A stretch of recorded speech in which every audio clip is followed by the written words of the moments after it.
ओम पितृदेवताभ्य नमः। स्वागत है आप सभी का मेरे एचएस भारद्वाज यूट्यूब चैनल पर। आज मैं आपको पितृपक्ष से संबंधित जानकारी दूंगा, साथ ही कुछ उपाय बताऊंगा, ये आपको जरूर करने हैं।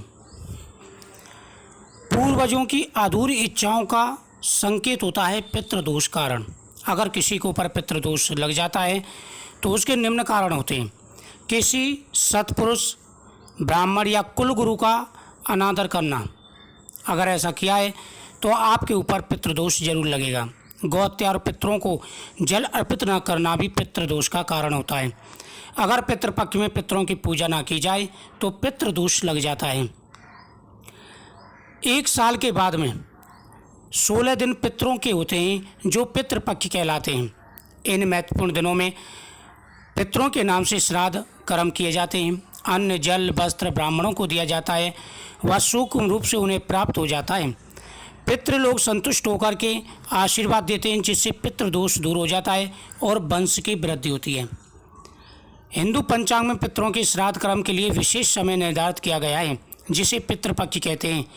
यह पक्ष अश्विनी मास के कृष्ण पक्ष की प्रतिपदा तिथि से अमावस्या तक रहता है, जिसमें व्यक्ति अपने दादा, परदादा, मृत पिता, माता व पूर्वजों का श्राद्ध करते हैं। शास्त्रों में पितरों की गई श्रेणियाँ बतलाई गई हैं। जिस तिथि में व्यक्ति की मृत्यु होती है, उस तिथि के दिन मृत व्यक्ति का सूक्ष्म शरीर पितृलोक से धरती पर आता है, अपने वंशजों के आता है, अपने घर में आता है और वह अपना भाग्य ग्रहण करता है। अगर उसका पितरों की तिथि याद ना हो, किसी को अगर पितरों की तिथि याद ना हो तो वह श्राद्ध अमावस्या या चतुर्दशी को कर सकते हैं। जो व्यक्ति पितरों की नियमित रूप से पूजा करते हैं, उनके घर में वंश वृद्धि होती है और पितृ प्रसन्न होकर के आशीर्वाद देते हैं। पितृदोष से पीड़ित लोग बड़े बुजुर्गों का अपमान करते हैं और दूसरों की भावनाओं की अवहेलना करने से भी नहीं चूकते। इन्हें पैसों की कमी रहती है, पुत्र प्राप्ति के योग नहीं बन पाती, परिवार में लड़ाई झगड़ा और कलेश का माहौल रहता है, विवाह में देरी होती है, संतान प्राप्ति में बाधाएं और पैसों में बरकत नहीं हो पाती। तो ये लक्षण हैं, तो आप समझ सकते हैं कि आपके ऊपर पितृदोष है। पितृदोष के निवारण हेतु पूजन की अनेक विधि हैं। सबसे उत्तम विधि प्रतिदिन पितरों के सामने तर्पण और दीपदान करना।